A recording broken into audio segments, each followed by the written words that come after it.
Alrighty guys, welcome back to the channel that brings you everything control related, and today I'm bringing you the second part of when to mulligan. Now this is mulliganing after sideboard, so it's very important that we know when to mulligan, how to mulligan and so forth. So if you've seen part 1, we'll talk about mulliganing before sideboard, and now this is the video that's going to be looking at mulliganing after sideboard. Now before we go into the video, I just want to highlight a giveaway that I am introducing to the channel. Now, as you can see here, we have a Weatherlight playmat that I won at Magic Fest a while ago with my ticks, and I'm actually giving it away as a gift.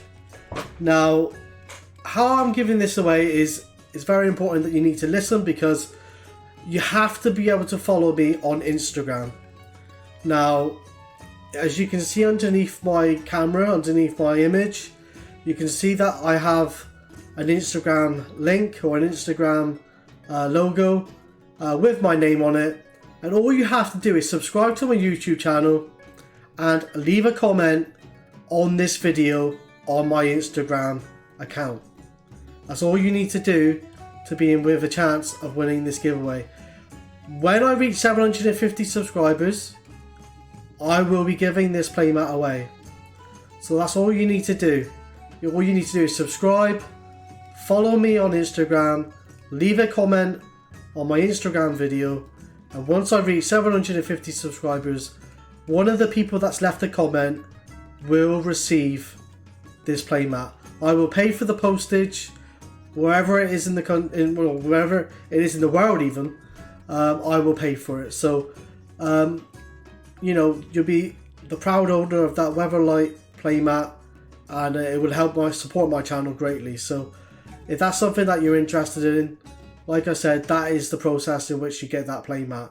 I just also want to highlight my sponsor, which is Mana Traders. They've supported me a lot over the last couple of weeks / months, and if you want to get yourself 15% off Mana Traders, you can type in that code which is on the screen now. So if that's something that interests you, please click on that link. And without further ado then, let's just get straight into the video of when to mulligan after sideboarding. See you in a sec. Alrighty guys, this is the first mulligan decision after sideboarding. So we're actually playing against Tron. Now if you watched my videos recently, this is a video that I have just uploaded, and we did a league. We went 3-2 and we ended up losing to Tron twice. Now this is the first match in which we lost to Tron, so we currently went 0-1 after this. Now this is after sideboarding. Now I feel, looking back at this particular moment in time, I should have mulliganed this hand.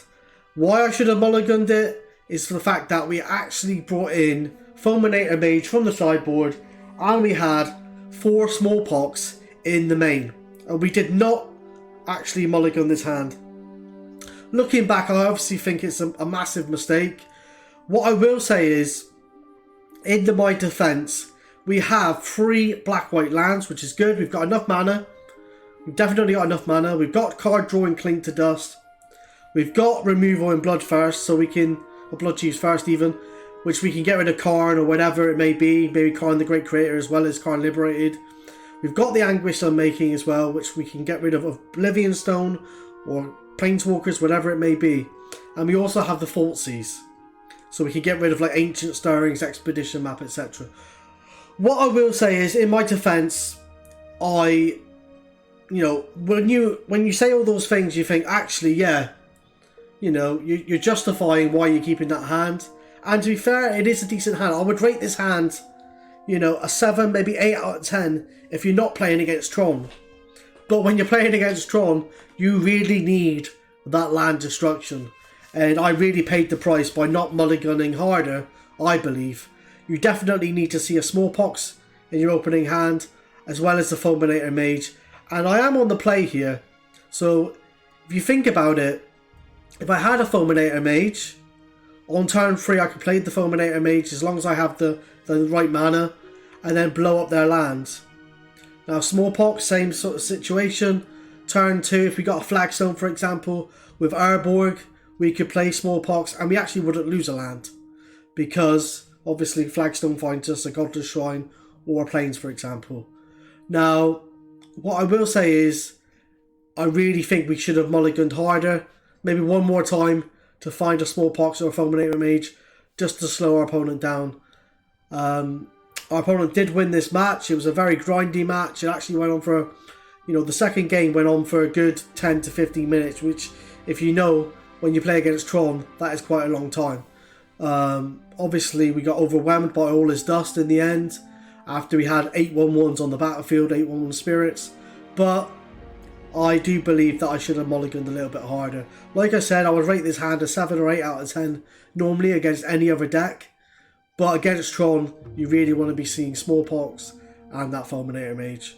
So I feel like this hand against Tron after sideboarding was a 5 out of 10.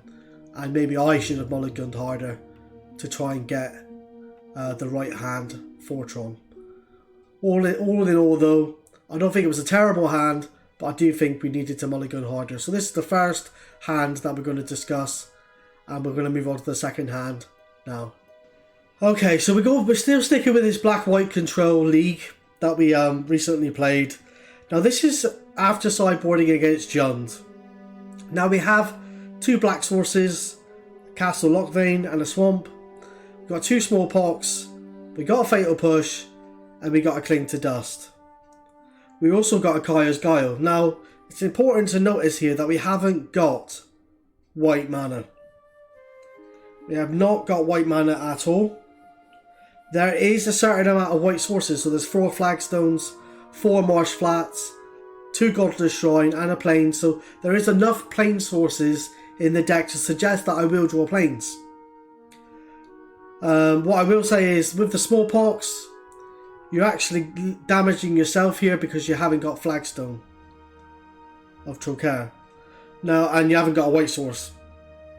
So, I would rate this hand maybe a 5 out of 10. Now, I didn't actually sideboard, I didn't actually mulligan this hand. I thought, well, if I get the white source, it's pretty decent. I've got the Cling to Dust to draw. I've got the Fatal Push for like Tarmogoyf.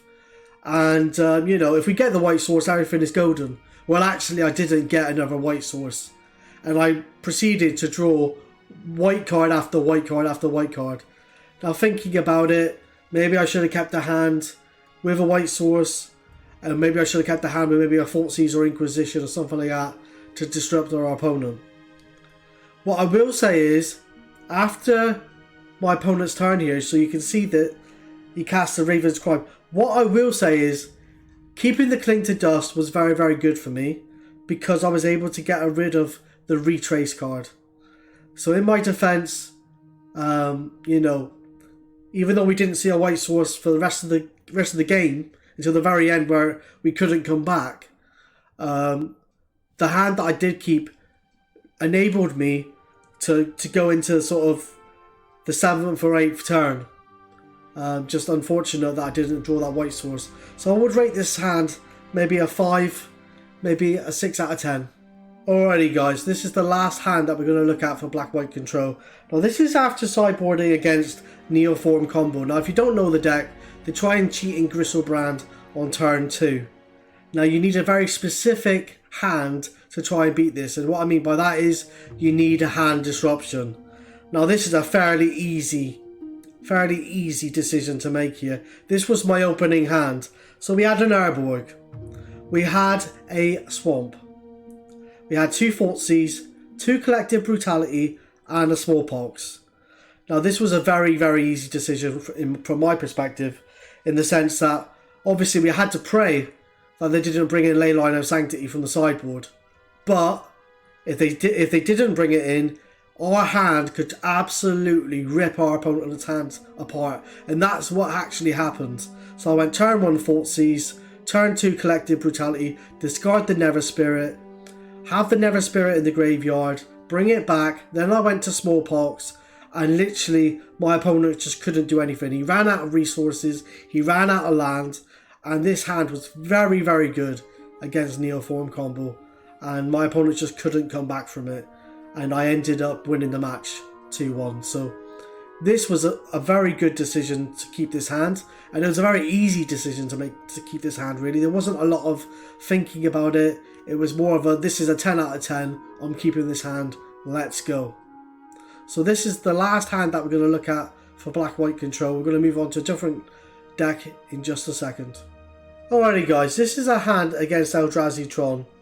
Now this is game 3, and our opponent is on the play. We have a Field of Ruin here. We have an Oust, a Teferi, and a Supreme Verdict. So against Eldrazi Tron, we have removal, and we have a board sweeper, and we also have the Field of Ruin.